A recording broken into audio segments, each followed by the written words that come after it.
Purbaya. Bapak. Tengah dong, Kak. Kan udah semua tadi dijelasin dalam ya. Belum, Pak, belum. Wah. Jalan. Pak, apa yang membuat pemerintah menyetujui draft UU P2SK yang tadi disetujui, Pak? Kami dapat kabar katanya kemarin saat rapat Timus dan Tipsin sempat ada deadlock antara DPR dan pemerintah. Yang bidang apa ya? Masalah apa ya? Di beberapa poin-poinnya gitu, Pak. Tapi Kan selalu kalau setiap diskusi pasti ada perbedaan pendapat. Makanya diperlukan diskusi supaya jadi sama pandangannya. Dan itu kan nanti dicari kompromi yang paling pas.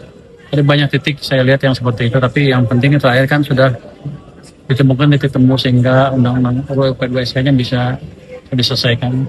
Besok mudah-mudahan langsung jadi undang-undang. titik temunya ini di mana, Pak? Kalau boleh spesifiknya gitu. Banyak, ada penanya yang mana nanti saja. Kalau misalkan mandat BI, Pak, apa benar Pak mandat BI-nya berarti jadi lebih spesifik, berarti dalam bauran kebijakannya harus memastikan kondisi ekonomi kondusif terhadap sektoral dan juga penciptaan lapangan kerja. Benar ya, Pak? Itu kan hanya penambahan aja. Sama dengan di Amerika seperti itu kan.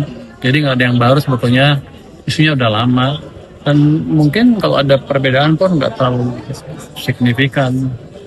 Karena itu udah praktek salah satu bank sentral terkuat di dunia kan. Amerika seperti itu kira-kira. Pak, ini draftnya Jadi bisa bukan hanya stabilitas nilai tukar aja atau inflasi aja, tapi juga memperhatikan perkembangan ekonomi dan penciptaan lapangan kerja. Itu emang seperti itu salah satu praktek di dunia, jadi bukan hal yang baru. Lagi. Pak, ini Pak, ini pasukan hari ini kan kepala BGN ada dari ditangkap dan udah pakai rok pink ya, Pak ya. Nah ini kan Udah ya? barusan Barusan. banget tiga Sony kalau juga. Nah ini gimana mungkin tanggapan dari Pak Purbaya? Karena kan pagu untuk PGN kan 268 T gitu ya. Kemarin juga ada kebocoran yang motor listrik itu loh, Ya, Pak, Pak, yang apa Bapak ada bilang hubungannya itu Pak? ada hubungannya nggak sih, Pak? Motor ini kan keputusan Kamera, Pak. ini keputusan Bapak Presiden setelah melakukan evaluasi terhadap kinerja beliau kan. Kita nggak ikut campur. Yang jelas emang anggarannya sekarang berapa? 260 akan berkurang kan karena ada pemotongan hari segala macam. Jadi akan berkurang di bawah itu sedikit potong. Setelah ini pengawasan dari Kemenkyu gimana, Pak? Ya kita lihat aja, kita cek harganya seperti apa. Dan mungkin salah satu laporan juga dari kita asalnya kan, bukan dari kita aja ya. BPKP memeriksa, Kejaksaan meriksa, semuanya meriksa, mengecek. Jadi kita tukar-tukar data lah kira-kira. Pak, ini soal rupiah Pak yang udah 17.900 mau 18.000.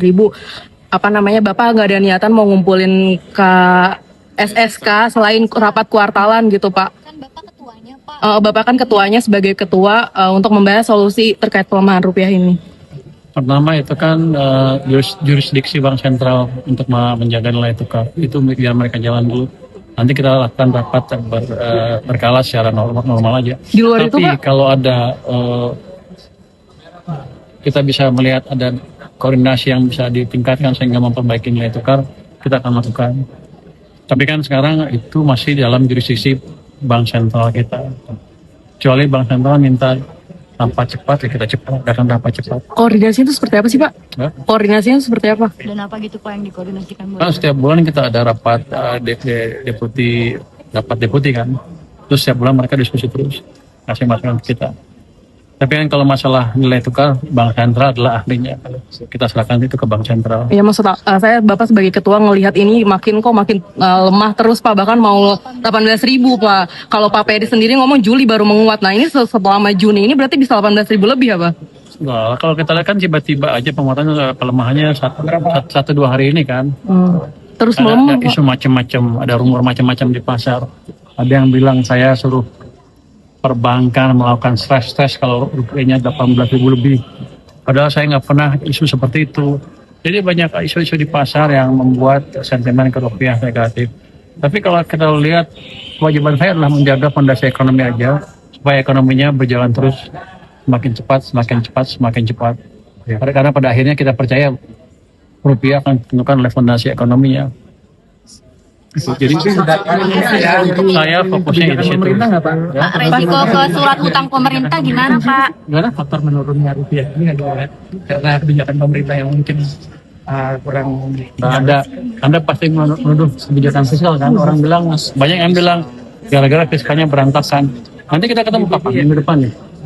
ada update fiskal bulanan itu, fiskal APBN kita. Itu bulan Mei amat membaik kan kondisinya dibanding bulan April. Kalau saya kasih bocoran, itu defisitnya tinggal 0,7 dalam 5 bulan. Kalau kita hitung cara para ekonomi yang di luar itu hitung, sekian bulan kali sekian bulan, saya ikutin aja. 12 per 5 kali 0,7 kira-kira, kalau saya nggak salah itu ya 1,7-1,8% dari PDB. Jadi kalau dari situ anggaran kita aman sekali. Cuman orang akan pakai itu kan sekarang. Pasti mereka akan lihat yang paling jelek. Jadi nggak apa. Kita akan hitung. Kita selalu hitung berdasarkan prediksi ekonomi dan prediksi yang benar. Bukan hanya sekian per sekian kali sekian. Dan di bulan Mei juga surplusnya, primary surplusnya positif lagi. Lebih tinggi dibanding bulan April. Dan pendapatan pajak kita lebih bagus dibanding tahun lalu. Tumbuhnya 22% lebih. Jadi reformasi di perpajakan sudah menghasilkan peningkatan pendapatan perpajakan yang amat signifikan sehingga anggaran kita amat aman. Jadi kalau ada isu pemerintah ujakannya ngawur, fiskalnya ugal-ugalan, enggak begitu, kita makin bagus. Nanti saya kasih tahu nanti kalau kita meeting di APBN kita ya, saya kasih lihat gambar satu persatu seperti apa. Kalau perlu. Pak, soal tanggapannya soal rating, Pak soal rating outlook rating Moody's, Pak, ini negatif buat Danantara. Itu rating terbarunya bilang negatif Pak tentang Danantara. Outlooknya itu gimana Pak? Kan biasanya Moody's akan ngikutin sovereignnya. Sovereign kan punya kita, emang ada Moody's negatif kan. Jadi ikut itu, jadi itu bukan hal yang baru. Dampaknya gimana sih Pak ke surat utang kita Pak? SBM? Ke rupiah dan pasar keuangan Rupiah karena ada nakut semua nakut. Nggak apa-apa itu, kan dia ikutin sovereign rating kita ya. Kita triple B, triple B yang itu output negatif kalau Moody's. Jadi ya nggak bisa lebih tinggi dari itu. Yang paling tinggi Indonesia adalah pemerintah atau sovereign, baru yang lain di bawah. Dan antara sama dengan punya pemerintah udah bagus sekali. Udah bagus. Karena tangga karena fundamental ekonomi Indonesianya lagi nggak bagus Pak. Karena kan neraca dagang kemarin surplusnya jadi semakin menyempit Pak. Terus inflasinya 3,0. Berapa target Bank Sentral? 2,5 plus minus 1 kan, masih di dalam kan. Kemarin bulan lalu waktu 2,4 nggak muji. Sekarang begitu lihat, hancur, nggak hancur segitu. Jadi inflasi yang bagus itu bukan 0, tapi bukan juga double digit, tapi yang cukup untuk pertumbuhan ekonomi. Jadi sekarang masih dalam target. Kenapa Anda takut? Tapi kenapa IHSG-nya bisa hari ini ambruk hampir 5% Pak? Karena banyak isu-isu negatif yang isu cuman kita yang jatuh cuman kita sendiri kalau nggak salah sama Cina yang lain. Jadi saya pikir banyak rumor di dalam negeri yang pasti ketika S&P datang ke sini ada rumor S&P akan mendowngrade. Padahal saya baru mau ketemu nanti malam jam 7 sama S&P.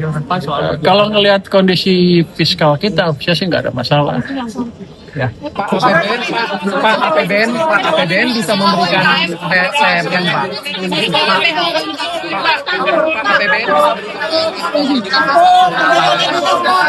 APBN bisa memberikan THR holding investment.